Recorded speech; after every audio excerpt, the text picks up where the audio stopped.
6월 마지막 거래일 장중한때 3,300선을 회복했던 코스피가 장 막판 외국인 매도로 3,300선을 내주면서 마감이 됐습니다. 이날 코스피는 전일 대비 0.3% 상승하면서 3,296.68로 거래를 마쳤습니다.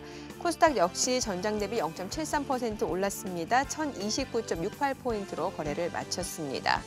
수급 상황 살펴보겠습니다. 이날 유가증권 시장에서 외국인이 82억 원, 기관은 518억 원을 각각 순매도했고요. 반면 개인 투자자는 312억 원 매수 우위를 나타냈습니다. 코스닥에서는 외국인이 782억 원, 기관은 527억 원을 순매수했고요. 개인 투자자는 코스닥에서는 1,157억 원 매도 우위를 나타냈습니다. 이날 코스피 시가총액 상위 종목 가운데서는 카카오가 3% 강세를 나타내는 모습이었고요. 이 가운데 삼성전자는 하락했습니다. SK하이닉스가 2% 올랐고요. LG화학도 1.3% 상승하는 모습이었습니다. 네이버도 1.4% 올랐고요. 셀트리온도 1.3% 상승했습니다. 반면 삼성바이오로직스가 0.5% 떨어졌고요. 삼성전자 우선주도 0.4% 하락세, 그리고 삼성전자도 0.3% 내림세로 마감이 됐습니다. 현대차는 보합으로 마감이 됐습니다. 업종별로 봤을 때는 서비스 업종이 1% 이상 올랐고요. 종이목재 섹터도 1% 상승했습니다. 그밖에 화학업종, 의료정밀 섹터가 각각 0.5%에서 0.4% 상승했습니다. 반면에 통신업종이 0.6% 떨어졌고요. 기계업종도 0.3% 내림세, 유통업종도 0.3% 하락으로 마감이 됐습니다. 이날 코스닥 시가총액 상위 종목 가운데서는 셀트리온 헬스케어가 0.4% 올랐고요. 셀트리온제약도 1.3% 상승으로 마감이 됐습니다. 이 가운데 펄어비스가 1.7% 올랐고요. 에코프로비엠도 1.3% 상승으로 마감이 됐습니다. 시젠도 1% 이상 올랐고요. 이 밖에 HLB가 1.6% 상승, 알테오젠이 2% 강세를 나타냈습니다. CJ ENM도 1.78% 올랐고요. 카카오게임즈는 3% 약세로 마감이 됐습니다. 이날 서울 외환시장에서 달러 환율입니다. 전일 대비 2원 40전 떨어지면서 달러당 1,126원 10전에 마감이 됐습니다.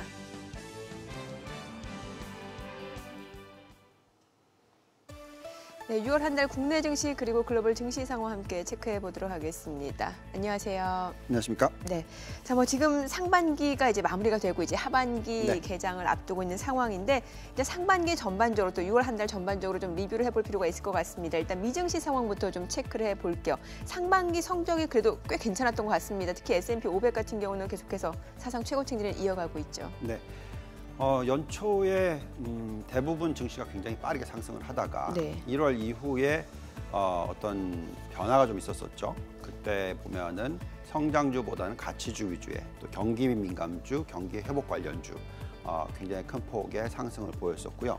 오히려 성장주들은 더딘 상승 또는 하락을 보여줬었습니다. 그렇지만 또 5월이 지나가면서 마지막 남은 한 달 동안에는 다시 성장주들의 퍼포먼스가 상당히 좋아지는 모습을 보여줬었습니다. 그래서 올해 연초 대비해서의 성적표를 한번 볼게요. 지금 보시면은 연초 대비해서 다우존스가 12.5% 상승했고요. 또 S&P 500은 14%, 그리고 나스닥이 11.4%, 중소형주가 18.5% 상승을 했습니다. 자, 한 5월 달까지만 하더라도 나스닥의 상승폭은 거의 5, 6%밖에 안 됐어요. 네. 그런데 지난 한 달 동안에는 이 성장주 위주의 어떤 상승이 뚜렷하게 나타나는 그런 모습입니다. 이렇게 나타나고 있는 이유는 결국은 우리가 예상하고 있는 금리의 수준이 어떠냐 하는 부분인데요. 다들 왜 성장주보다는 가치주에 대해서 기대를 가졌었냐면 이 물가가 빠르게 올라가면서 금리가 빠르게 올라갈 것이다라는 걱정을 했습니다. 실질적으로 미국의 10년 국채 금리가 거의 한 6개월 만에 1%포인트 이상 급등을 하면서 추가로 더 상승할 거다. 이런 생각들이 많이 있었죠. 그런 이유는 왜냐하면 이렇게 지금 물가 수치가 나오고 있는데 굉장히 높게 나오고 있어서 그렇습니다.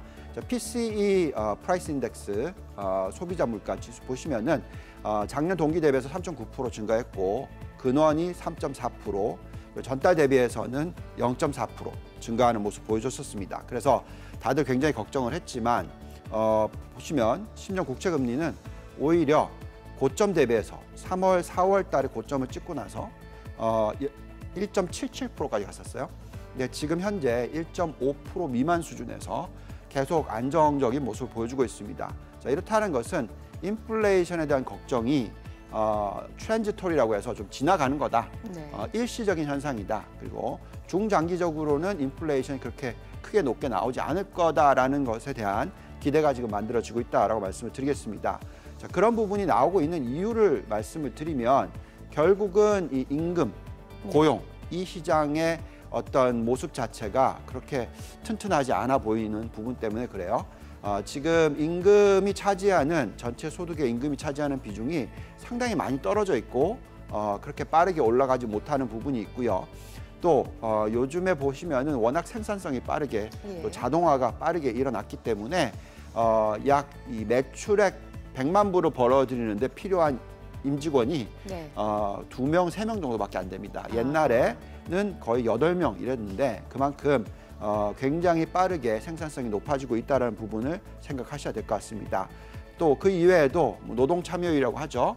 100명 중에서 몇 명이 일을 하느냐 하는 부분에 있어서도 보시면은 과거 닷컴 버블 때는 67명, 그리고 산업재 버블 때는 66명, 그리고 골디락스 구간에는 63명, 네, 지금은 62명 미만, 61.6%가 나오고 있습니다. 그래서 이렇게 되면 결국은 임금 상승률이나 이 고용 부분이 좀 안정적인 성장이지 과열되게 성장하지 않기 때문에 그렇다면 인플레이션이 크게 올라가지 못할 것이고 그래서 금리가 안정적인 모습을 보여줄 것이고 이에 따라서 전체적으로 시장은 어떻게 보면 골디락스 구간을 나타낼 거다라는 거죠. 여기 나와 있는 이 차트는 이 하늘색을 빼버리면 짙은 파란색이 실질적인 어떤 인플레이션, 물가 상승률입니다. 그래서 그 수준이 2% 미만이기 때문에 안정적인 성장과 안정적인 인플레이션이 나타나는 구간에서는 보통 시장이 좋습니다. 그래서 그런 부분을 감안했었을 때 앞으로의 시장 기대, 하반기도 상당히 기대가 된다라는 말씀을 드리겠습니다. 그러면은 본부장님도 그 연준의 그 인플레이션 압력은 일시적이다라는 부분에 충분히 동의를 하시는 거고 그렇기 때문에 시장이 이렇게 또 크게 우려할 만한 상황은 아니다라고 보시는 거네요. 맞습니다. 자, 그러면 실질적으로 지금 계속해서 미국에서는 또 재정 정책을 아직까지도 이제 확대하고 있는 상황인데 이 GDP 대비 정부 부채 비율도 좀 체크를 해봐야 이게 펀더멘털상의 우려가 없는지도 확인이 될 것 같아요. 그렇죠. 지금 우리가 계속 얘기했던 것은 인플레이션이 그렇게 크지 않다라는 얘기를 했는데 또 중요한 것은 정부의 입장에서 금리를 빠르게 올리지 못하는 입장이다라는 얘기도 또 해드릴게요. 지금 여기 나와 있는 차트는 뭐냐면 미국의 GDP가 정부 부채가 GDP의 몇 프로 정도 차지하느냐 이 차트입니다. 왼쪽 끝에 보시면 굉장히 빠르게 올라갔다가 떨어지잖아요. 그러네요. 저게 이 1940년부터 1946년까지예요. 과거에 이제 2차 세계대전이 터지면서 빠르게 어떤 부양 정책을 많이 썼어야 되고 그러다 보니까 부채가 엄청나게 늘었습니다. 전 세계적으로 많이 늘었었고요. 그래서 50% 정도밖에 안 되던 것이 120% 가까이 상승을 하는 모습 보여줬었어요. 그리고 나서 이제 경기가 좋아지면서 금리가 떨어지긴 했지만 정부 부채 비율이 떨어지긴 했지만 보시면은 그때 구간에 정부 부채 비율이 이렇게 떨어지면서 금리가 굉장히 낮게 유지가 됐어요.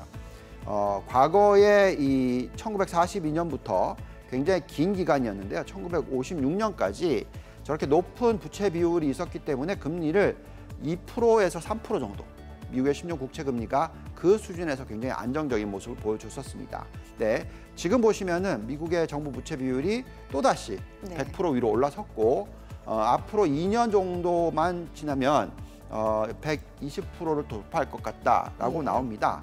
자, 그렇다 보니까 금리가 상대적으로 좀 낮게 유지가 될 수밖에 없죠. 지금 미국 10년 국채 금리 차트 한번 좀 올려주시면 지금 과거에 저기 박스 보이시죠? 저게 이제 과거에 부채 비율이 굉장히 많이 올라갔다가 떨어졌던 구간입니다. 자그마치 14년 구간이었고요. 이때의 금리가 2%에서 3% 정도 안정적인 모습을 보여줬었고 그때 부채 비율이 고점이 119%였는데 지금 말씀드리지만 더 올라갈 거다.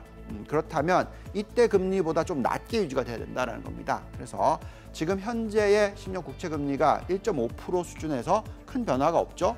앞으로 좀 올라갈 것 같긴 해요. 그렇지만 과거에도 1% 밴드 2에서 3% 왔다 갔다 했던 것처럼 앞으로 뭐 5년이든 10년이든 이 금리가 1.5에서 2.5 사이, 그러니까 낮은 어떤 가격대에서 금리대에서 계속 유지가 될 수 있다라고 생각이 듭니다.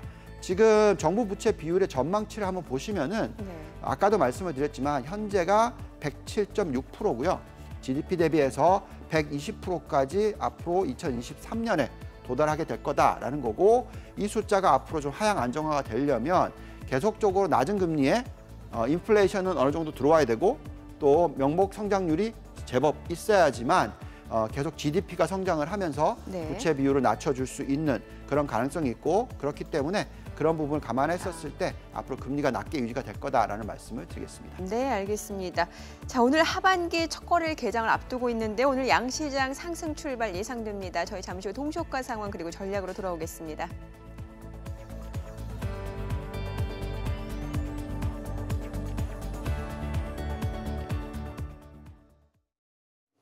그럼 전문가 연결해서 개장 전 3분 전략 세워보겠습니다. 알파투자 양동혁 수석 전화로 연결돼 있습니다. 수석님 안녕하십니까? 네, 안녕하세요. 네, 올해 상반기 마지막 거래일 뉴욕 증시는 S&P 500이 또다시 사상 최고치를 경신했지만 나스닥이 소폭 하락하면서 혼조세로 마감했습니다. 한편 국내 증시는 어제 코스피가 소폭 상승했지만 또 3,300선 회복에는 실패하는 모습 보여줬는데요. 오늘부터 본격적인 하반기가 시작이 됩니다. 수석님께서는 증시 향방 어떻게 전망하시나요? 네, 일단 뭐 간밤에 대형주 중심의 이제 S&P 500 지수는 사상 최고치 기록을 다시 한번 세워줬고요. 기술주 중심의 나스닥이 살짝 하락으로 좀 막는데, 일단 지금 긍정적인 부분은 견고한 경기 회복에 대한 이제 기대 심리가 높아지면서 미국 증시에 훈풍이 좀 불고 있다는 겁니다. 경제 지표와 함께 미국 경제 정상화 이제 기대가 높아지면서 주가 역시나 사상 최고치를 지속적으로 이제 기록해주고 있는 상황인데, 전일 국내 증시는 모두 상승 마감을 해줬죠. 중간중간 이제 변동성도 있었지만 결론적으로 외국인의 순매수가 좀 증시를 견인을 해줬고, 지금 우선 2일로 예정이 되고 있는 미국 노동부의 고용시장 이제 통계 발표를 주시해야 합니다. 이에 따라서 연준의 이제 통화정책 긴축이 이제 빨라질 것인지 여부가 결정이 될 것으로 보이기 때문에 굉장히 중요한 이제 상황인데, 우선 지금 증시는 이전 악재로 자리 잡았던 이제 인플레이션에 적응을 하고 있는 모습이고요. 델타 변이라는 이제 변수가 있지만 아직 우려는 제한적이긴 합니다. 이미 코로나19라는 악재에 적응한 지 좀 오래되었고, 델타 변이는 이제 단순한 조정 재료로 남지 지속성이 없다면 이제 악재의 소멸은 좀 금방 될 것으로 보이고 있기 때문에 국내 증시는 이제 앞으로 실적 시즌을 앞두고 차익 실현 욕구가 높아져서 이제 일부 종목군들의 차익 실현 매물 출회는 좀 불가피할 것으로 보이고 있습니다. 업종별 이제 차별화 진행이 좀 빠르게 이어질 것으로 보이고, 아무래도 단기 상승세를 보였던 종목들 위주로 차익 실현 이제 물량이 좀 나올 것으로 보이는데, 이런 점을 좀 감안하더라도 금일 국내 시장의 이제 개별 장세에 의한 상승장은 이제 충분히 이어갈 수 있을 것으로 판단이 되고 있습니다. 네, 최근에 지수 고점 논란이 계속되고 있지만 또 말씀해 주신 것처럼 경기 회복 기대감도 커지는 상황인데요.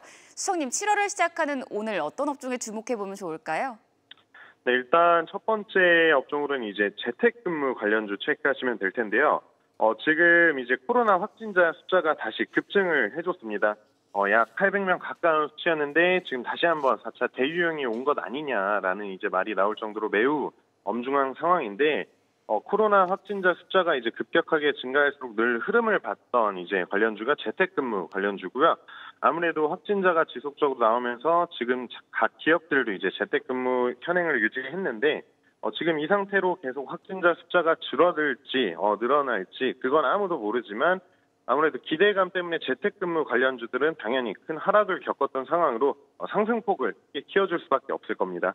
예. 반등의 신호탄을 쏘아 올렸던 어제였고, 코로나 재유행으로 다시 한번 언택트 성향이 강해진 탓에 재택근무 관련주 좀 체크하시면 될 것 같고요. 다음으로는 이제 리모델링 관련주 말씀드릴 텐데, 다들 아시겠지만 최근 인테리어 리모델링 시장 규모가 급격하게 좀 성장을 해주고 있습니다.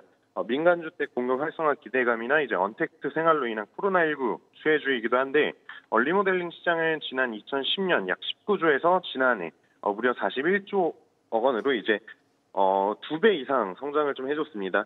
지금 대형 건설사들이 이제 누적 수주에게도 리모델링 사업장이 얼마나 적극적으로 뛰어들었는지가 이제 성패를 좀 갈랐는데, DLENC 같은 경우에는 이제 누적 수주액이 1조 7천억 원 이제 수준으로 무려 1조 원이 조금 넘는 수치가 리모델링 수주액이었습니다.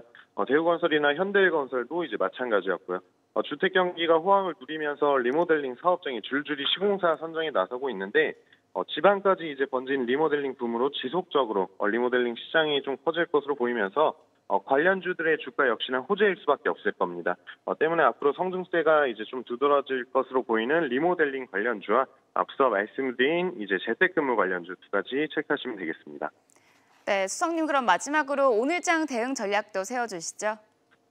네, 아무래도 이제 최근 급등락 폭이 이제 좀 큰 종목들이 많은데 매번 말씀드리는 부분입니다. 역시나 오르는 말에 올라타는 게 아니라 앞으로의 성장세를 좀 눈여겨보시면서 포트 구성을 하셔야 할 텐데 7월이 시작되면서 본격적으로 앞서 말씀드렸다시피 실적 장세가 펼쳐질 것으로 예상이 되고 있습니다.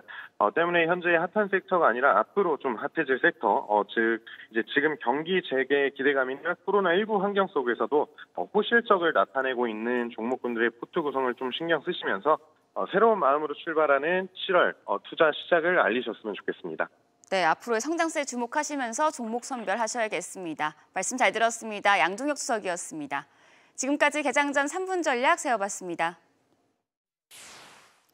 네, 지금 시각 8시 52분 향해 가고 있습니다. 오늘 양시장 예상 체결지수 확인해 보겠습니다. 오늘 7월 첫 거래일, 하반기 첫 거래일 개장을 앞두고 있는데요. 코스피 오늘 0.2% 상승 출발 예상됩니다. 3,304포인트로 지금 예상 체결지수 기록이 되고 있고요. 코스닥도 0.2% 오름세가 예상이 되면서 예상 체결지수 1,032포인트로 집계되고 있습니다. 시가총액 상위 종목 예상 체결가 보겠습니다. 삼성전자 오늘 보합 출발 예상되면서 예상 체결가 87,700원이고요. SK하이닉스가 0.39% 상승 출발 예상됩니다. 어제 플랫폼 관련주들이 다시 한번 오름세를 나타냈었죠. 카카오 오늘 0.9% 상승 출발 예상되면서 예상 체결가 164,500원으로 나타나고 있고요. 네이버도 소폭 오름세가 예상이 됩니다. 예상 체결가 418,000원이고요. 삼성전자 우선주도 상승 출발 예상됩니다. 이 가운데 현대차 오늘 0.4% 하락 출발 예상이 되면서 예상 체결가 239,000원으로 나타나고 있고요. LG화학 오늘 0.7% 상승 출발 예상됩니다. 예상 체결가 856,000원, 그리고 삼성바이오로직스도 오늘 0.8% 상승 출발 예상됩니다. 예상 체결가 848,000원이고요. 삼성 SDI 그리고 셀트리온까지도 일제히 상승 출발 예상되고 있습니다. 코스닥 시가총액 상위 종목 예상 체결가도 확인해 보겠습니다. 셀트리온 헬스케어가 0.4% 오름세가 예상이 되면서 예상 체결가 116,200원이고요. 셀트리온 제약은 보합 출발 예상됩니다. 펄어비스 중국 파노에 대한 기대감이 반영이 되고 있죠. 오늘도 0.6% 오름세에 이어갈 걸로 보이네요. 예상 체결가 76,200원이고요. 에코프로비엠 0.4% 상승 출발 예상됩니다. 자, 그리고 CGN 2% 강세가 예상되면서 예상 체결가 84,500원.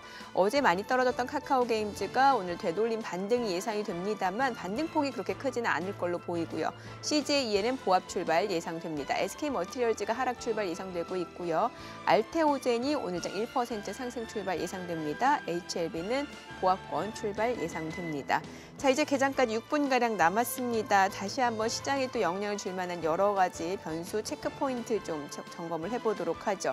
앞서서 저희가 이제 미국 쪽 상황을 좀 계속해서 체크를 해보고 있는데, 자, 그렇다면 시중에 또 유동성, 그동안 이제 유동성의 힘으로 많이 올라왔기 때문에 어느 정도나 되는지 다시 한번 좀 점검을 해보면 좋을 것 같아요. 네. 우리가 지금 계속 말씀드렸던 게 올해 시장이 좋을 거다라고 얘기해드렸잖아요.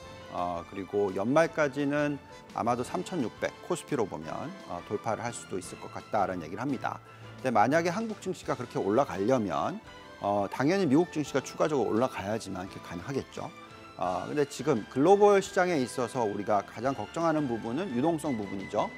테이퍼링 얘기 나오고 있고 금리가 올라갈 수 있는 가능성이 있고 뭐 이런 부분들을 많이 걱정들을 하십니다. 그런데 아까도 말씀을 드렸습니다만 금리가 빠르게 올라갈 가능성이 굉장히 낮다라고 말씀을 드렸어요.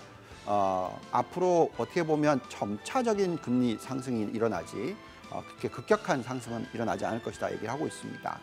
역시나 지금 보시면 이 M1 증가율이라고 하죠. 이건 미 연준이 돈을 얼마나 찍어내고 있느냐 뭐 이런 수준으로 보시면 되겠는데 작년 말만 하더라도 한 16%대의 성장률을 보이던 숫자가 지금 지난 5월 달에는 18.1%로 더 늘어났어요. 그래서 말은 뭐 테이퍼링 얘기하고 있고 말은 금리 인상 얘기를 하고 있지만 실질적으로 행동을 취하는 것은 계속 유동성을 풍부하게 부여하고 있다라는 말씀을 드리겠습니다. 또한 미 연준의 대차대조표 추이를 한번 보시면은요, 마찬가지로 계속 늘어나고 있어요. 그러니까 테이퍼링이 일어나고 있지 않습니다. 만약에 테이퍼링이 일어난다면 아무리 빨라야 우리가 판단하기에는 내년 초쯤 돼야 된다라고 말씀을 드리고 있고요. 지금 여기 나와 있듯이 대차대조표의 증가 폭이 과거의 금융위기 때 1.35조 달러였는데 지금 보시면 3.95조 달러나 늘었어요. 네. 그때 대비해서 3배 수준이잖아요. 그만큼 계속 늘고 있고 지난주에도 377억 달러 증가를 했습니다. 계속해서 미 연준은 유동성을 풀고 있다라고 말씀을 드리겠고요. 그렇지만 M2 증가율을 보면은 큰 폭으로 하락을 했어요. 13.8% 정도가 나오는데 근데 사실 이거는 너무나 높은 그 기저효과, 뭐 워낙 많이 증가를 했잖아요. 그래서 지난 5월 달이 엄청나게 늘어난 데서의 어떤 성장률이라서 13.8%까지 떨어진 거지만 계속해서 과거의 고점들을 보시면 다 13%대 미만이라는 거죠. 그래서 이 정도 수준이면 굉장히 유동성이 풍부하다라고 말씀을 드리겠습니다. 그래서 우리가 전에도 여러 번 들여다봤던 건데 그 M2와 시가총액을 가지고 미국 증시가 도대체 얼마나 더 상승을 할 수 있느냐 하는 걸 짚어본 수치가 있잖아요. 네. 한번 보시면 나스닥 같은 경우에는 지금 현재 지수 대비해서 추가적으로 26% 정도 상승을 해서 18,100포인트까지 그리고 또 S&P 500을 보시면은 거의 5,000 수준까지 추가적으로 16.7% 정도 상승 여력이 있다라는 게 중요할 것 같습니다. 예. 자, 이 부분을 한국 증시와 또 비교를 해보면 네. 한국도 마찬가지로 과거에 시가총액과 M2를 비교했었을 때 굉장히 높이 올라간 적이 있어요. 그 숫자를 보면은 약 93% 수준까지 올라갔었는데 예. 지금 현재 지수로서 계산해 보면 어느 정도 숫자가 지금 현재는 77% 정도 됩니다.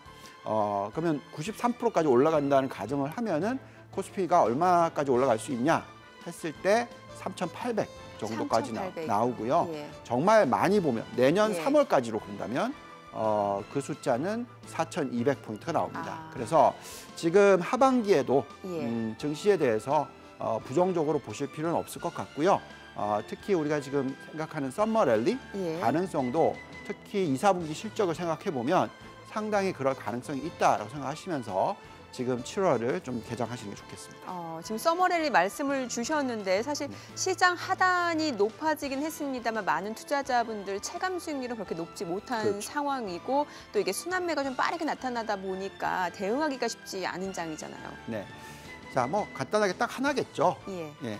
반도체 지수가 못 올랐어요. 예. 그러다 보니까 삼성전자도 그렇고 SK 하이닉스도 그렇고 우리나라 시가총액 1, 2위의 기업들이 고점 대비해서 10% 이상, 많게는 15% 정도 하락을 해 있는 상황이다 보니까 체감이 좀 힘들죠. 네. 왜냐하면 우리나라 대부분 개인 투자자들이 삼성전자를 제일 많이 사셨죠. 예. 그래서 그렇기 때문에 좀 걱정을 하고 있습니다. 그렇지만 이 반도체 산업 자체는 우리가 지금 메모리 쪽은 지금 퍼포먼스가 조금 더디게 있지만 네. 전체 필라델피아 반도체 지수라는 게 있지 않습니까? 그렇죠. 예, 그 지수는 최근에 지금 역대 최고치를 경신하고 있고요. 네. 계속 추가로 상승하고 있고 또 추가로 더 상승할 것으로 보여집니다.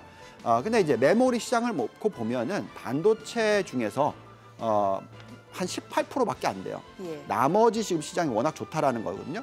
근데 반도체도 나쁘냐 그게 아니라 정말 좋습니다. 시장이 지금 예. 현재. 그래서 마이크론 같은 미국에 상장돼 있는 마이크론 같은 주가가 올라갔죠. 이런 모습을 보고 있으면 이 앞으로의 서버 디램에 대한 수요라든지 펀디멘탈적으로 너무나 저평가되어 있는 점이라든지 여러 가지 요소를 놓고 봤었을 때 한국의 삼성전자와 SK 하이닉스도 충분히 앞으로 추가적인 상승할 수 있다라는 생각을 갖고 있어서 그렇다면 네. 지금 지수가 어느 정도 좀 쉬어가는 모습을 보여줄 수도 네네. 있고 그렇지만 추가로 상승할 수 있다라는 말씀 드리겠습니다. 네, 알겠습니다. 자, 오늘 7월 첫 거래일 개장을 앞두고 있습니다. 상반기는 견조했죠. 오늘 국내 증시 개장하겠습니다.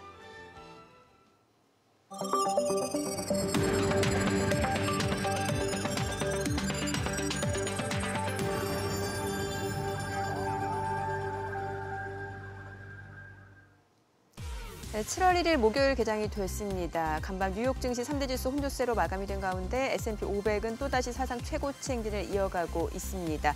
지금 계속해서 시장 하단이 높아지고 있는 상황에서 하반기 장세에 대한 기대감도 여전히 높아지는 것 같습니다. 다만 고점에 따른 부담감도 남아있는 것 같죠. 자, 오늘 양시장 하반기 개장 지수 확인을 해보도록 하겠습니다. 먼저 코스피입니다. 지금 강보합권이네요. 3,300포인트입니다. 어제 장중에 3,300선을 웃도는가 싶었는데 오후 들어서 이제 외국인의 매도 물량이 나오면서 3,300선을 지키지는 못했던 모습인데 오늘은 3,300선을 중심으로 좀 흐름이 이어지고 있는 상황입니다. 3,298포인트. 자, 오늘 또 3,300선 지지되는지 여부 관전 포인트로 가져가 보시면 좋을 것 같고요. 코스닥은 0.2% 상승 흐름 이어갑니다. 1032포인트입니다. 시가총액 상위 종목 시초가 보겠습니다. 삼성전자, SK하이닉스가 오늘은 하락입니다. 지금 삼성전자가 0.37% 내림세를 나타내면서 지금 사흘 연속 하락 흐름 이어가네요. 84,400원이고요. SK하이닉스도 오늘은 0.3% 떨어집니다. 12만 7천 원에 거래되고 있습니다. 사실 국내 증시에서는 삼성전자, SK하이닉스가 상승을 나타내야만 이제 전반적으로 시장 전체적으로 지수가 우상의 흐름을 이어가기 마련인데 오늘은 두 종목 모두 좀 쉬어가고 있는 상황이고 카카오입니다. 0.6% 상승으로 16만 4천 원에 거래되고 있습니다. 나흘 연속 상승세 이어가고 있고요. 네이버가 지금 상승으로 전환이 됐어요. 소폭 오름세로 전환이 됐습니다. 0.3% 상승으로 41만 8천 원에 거래가 되고 있고요. 지금 카카오, 네이버 지금 상승이고요. 삼성전자, SK하이닉스는 하락입니다. 삼성전자가 0.3% 내림세, SK하이닉스가 0.78% 하락이고요. 네이버도 지금 약보합으로 다시 전환이 됐습니다. 카카오는 0.3% 상승 중이고요. 오늘 전반적으로 종목들 상승 탄력보다는 오히려 지금 차익 실현에 대한 그런 욕구가 커지는 것 같습니다. 지금 보게 되면은 현대차도 0.8% 내림세고요. 삼성 바이오로직스는 소폭 오름세입니다. 84만 2천 원 강보합권이고 이 가운데 LG화학이 지금 0.8% 상승으로 85만 6천 원이고요. 삼성 SDI도 상승 흐름 이어가고 있고요. 셀트리온은 지금 보합권 흐름 이어지고 있습니다. 오늘 전반적으로 차익 실현 욕구가 좀 높아지는 것 같습니다. 지금 업종별로 봤을 때는 그래도 또 운수창고 섹터가 좀 견조하게 상승 흐름을 이어가고 있는데 대한해운이 1.4% 상승입니다. 사흘 연속 상승세네요. 3,590원이고 지금 HMM도 0.68% 상승입니다. 44,200원 역시 이틀 연속 상승세에 이어지고 있습니다. 44,250원이고요. 페노션이 2.8% 상승으로 8,790원에 거래되고 있습니다. 자, 페노션도 역시 이 거래 연속 상승 중이고 또 외국계 창구를 통해서도 페노션 같은 경우는 매수 주문이 좀 빠르게 들어오고 있는 모습이고요. 또 운수창고 섹터 내에서는 항공주도 빼놓을 수가 없겠죠.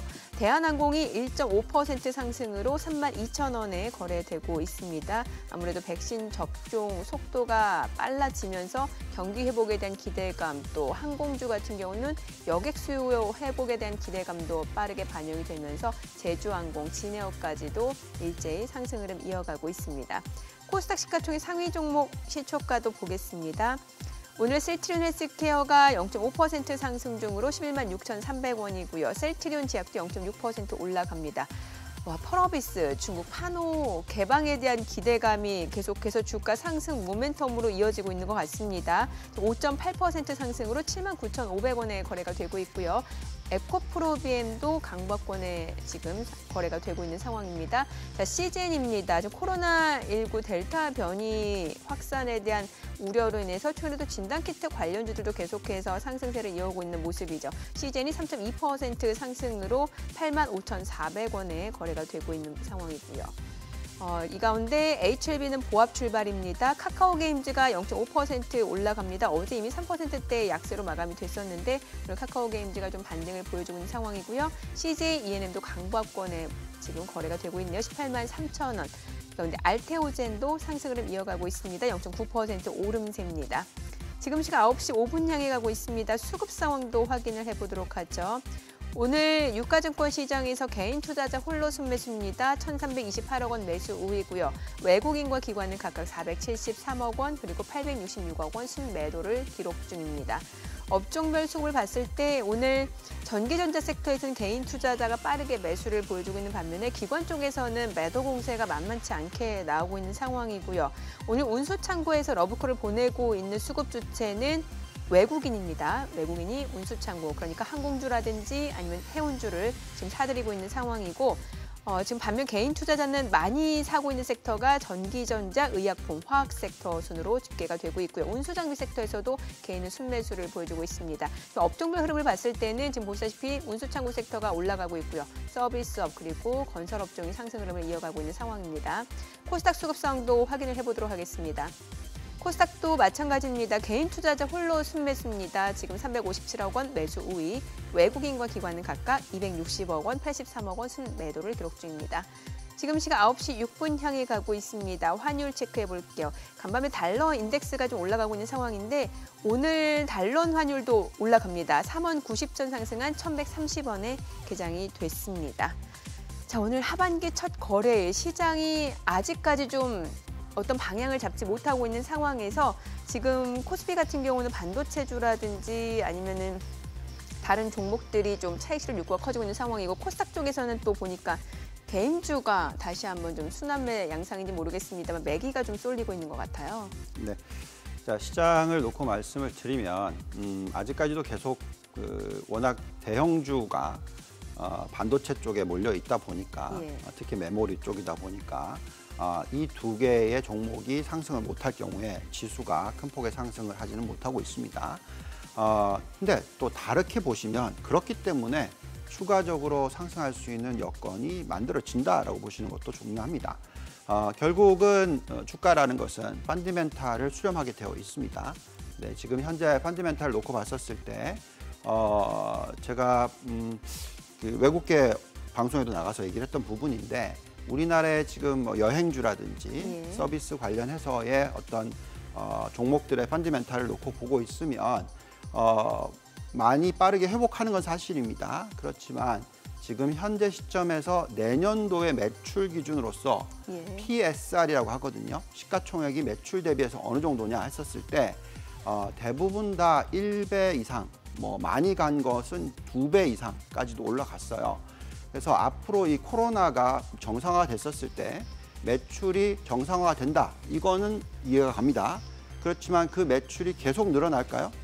그렇지는 못할 거라 저는 생각하고 있습니다. 그래서 상대적인 차원에 있어서 이런 저평가되어 있었다가 정상화되는 것까지는 괜찮지만 결국은 나중에는 성장이 일어나고 매출이 늘어나고 펀더멘탈의 매력이 있는 쪽으로서 다시 매수가 들어올 거다라는 생각을 가지고 있습니다. 그래서 중장기적으로 놓고 보면 왜 지수가 상승할 수 있느냐. 결국 지금 주가가 좀 쉬어가고 있는 결국 대표적인 기업들, 우리나라로 따지면 저희가 계속 말씀드렸던 전반신 언바라고 얘기했잖아요. 전기차, 반도체, 신재생 에너지, 언택트 산업, 바이오. 네, 이 중에서 언택트 산업 같은 경우는 굉장히 많이 올랐지만 뭐 전기차 배터리 조정 많이 받았죠. 그리고 또 특히 반도체 조정을 많이 받았습니다. 그래서 그 조정을 메꾼 것들이 지금 경기 민감주들이었고요. 그 부분을 그렇게 해서 지금 3,300에 와 있는데 추가적으로 더 상승할 수 있다고 얘기하는 것은 결국은 대장주와 주요주들이 다시 상승할 수 있는 펀더멘탈을 가지고 있다는 게 중요할 것 같습니다. 자, 그러면 앞서서 이제 결국에는 뭐 미증시가 좀 더 올라가줘야 국내 증시도 이제 같이 동반해서 올라갈 수 있다라는 얘기를 주셨으니까 S&P 500이라든지 나스닥 상승 여력까지도 좀 체크해 보면 좋을 것 같아요. 네, 지금 중요한 것은 미국의 펀더멘탈이 워낙 튼튼하다는 겁니다. 심지어는 우리나라보다도 더 튼튼하다는 게 중요합니다. 자, 미국의 지금 가계부채 비율 추이를 보시면은 GDP의 80%밖에 되지 않습니다. 우리나라는 지금 103.8%가 돼요. 정말 높습니다. 그래서 미국의 소비 시장이 앞으로 추가적으로 성장할 수 있는 부분이 있다라는 것이고요. 또 미국의 경기 선행 지수를 한번 보시면은 지금 빠르게 회복을 하고 있고 추가적으로 지금 경기 확장 국면에 들어가 있고 이런 모습을 보인다는 것은 그만큼 미국 증시가 지금 펀더멘탈적으로서 매력이 있다라는 것을 말씀을 드리겠습니다. 그렇다 보니까 지금 미국의 이 S&P 500이라든지 다우존스라든지 밸류에이션을 놓고 보면은 지금 올해 이익 증가율이 S&P 500이 40%가 넘고요. 내년에도 8%대 이상, 내후년에는 11% 가까이 이익이 증가를 할 것이다 라고 예측이 지금 되고 있고 지금 내년도 PER로 놓고 봤었을 때는 21배 정도 나옵니다. 여기에 우리가 돌려보는 잔존가치 모델상의 상승 여력을 구해보면은요. 지금 미국 S&P 500은 추가적으로 한 11% 정도 펀더멘탈적으로 올라갈 수 있다라고 말씀을 드리고 있습니다. 또한 다우존스를 보면은 다우존스의 상승 여력은 지금 현재 16% 정도 된다라고 숫자가 나오고 있어요. 그래서 결국 지금 매력도가 충분히 있다고 말씀을 드리겠고요. 또 더 중요한 것은 S&P 500이나 다우존스보다도 나스닥과 나스닥 100 기업들, 이 기업들의 매력도가 월등하게 높다라는 게 중요합니다. 지금 나스닥 밸류에이션을 한번 보시면은 올해 이익 증가율이 36.3%, 내년도에 10.4%, 내후년도에 12.6%, 굉장히 높은 숫자를 예상하고 있고요.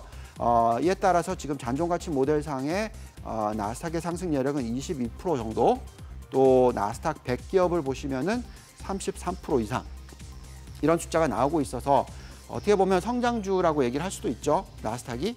네. 펀더멘탈이 워낙 튼튼하다 보니까 미국 증시에 이런 추가적인 상승이 예상되고 있고요. 또한 지금 현재 그러면 미국이 주식에 대해서 너무 많이 사 있냐? 그것도 아닙니다. 왜냐하면 지금 미국의 공포와 탐욕 지수를 놓고 봤었을 때 거의 중립 수준이거든요. 예. 이 숫자가 80까지 올라가면 미국 증시가 좀 과열이다. 이렇게 걱정을 하겠지만 지금 현재 시점에서는 44 수준밖에 되지 않아서 이렇다면은 앞으로 추가적인 상승을 할 수 있다는 생각이 들고요. 또 우리가 들여다보는 식센스 모델이라는 게 있잖아요. 예. 이 6개 지표를 보면서 미국 증시의 매력도를 판단하고 글로벌 증시의 매력도를 판단하는데 미국의 경우 지금 현재 밸류에이션, 이익 모멘텀, 유동성, 경기 선행 지표, 정책 환경 다 좋아 보이고요.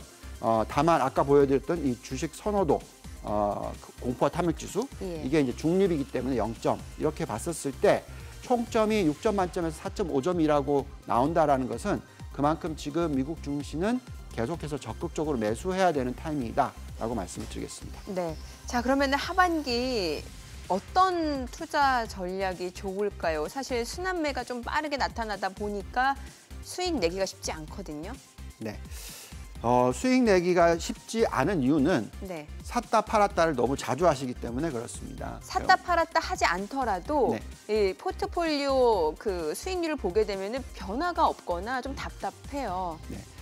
그러니까 워낙 작년 수익률이 좋았기 예. 때문에 올해 연초에 또 다시 말씀을 드립니다만 성장주라든지 성장주의 퍼포먼스가 좀 더디게 나타나는 부분이 예. 있다 보니까 또 이 경기 민감주 특히 여행주라든지 이런 종목들이 낮게는 50%, 많게는 200%, 300% 오르는 종목들이 많이 나왔었기 때문에 어떻게 보면 2, 4분기 다들 좀 답답해 하셨을 수도 있습니다만 우리는 투자를 하는 것이죠. 그렇기 네. 때문에 장기 투자가 굉장히 중요하고 펀더멘탈적인 차원에 있어서 어떤 포트폴리오를 장기적으로 계속 가져가는 것이 중요합니다. 네. 하반기 투자 전략을 말씀을 드리면 성장주, 가치주 계속 말씀을 드리고 있습니다.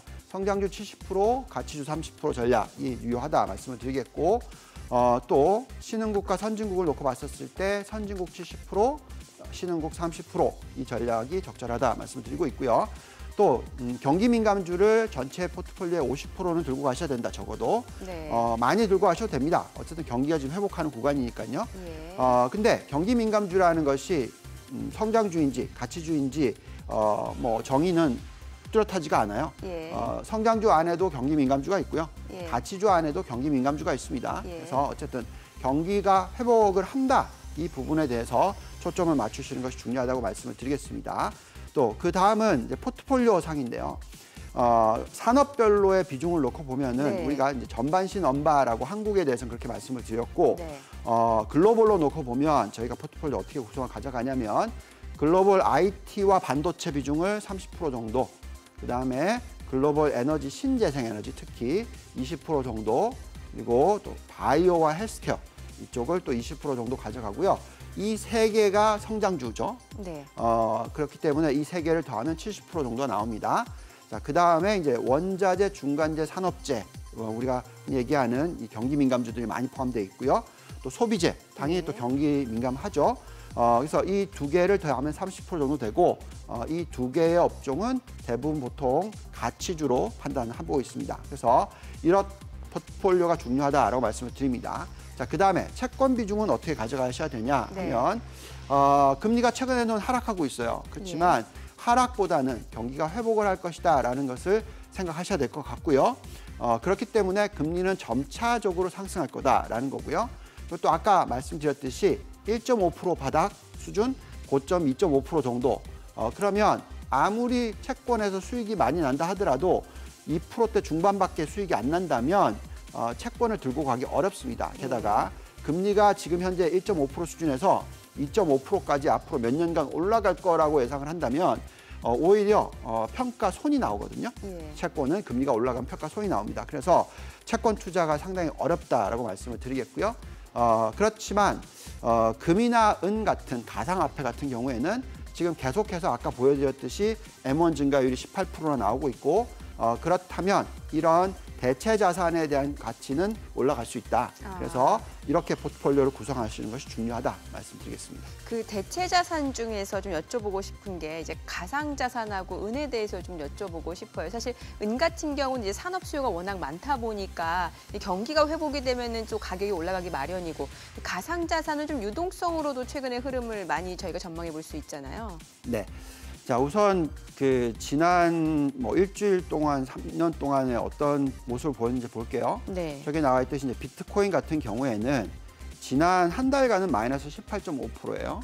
네. 그렇지만 1년으로 놓고 보시면 247% 상승을 했어요.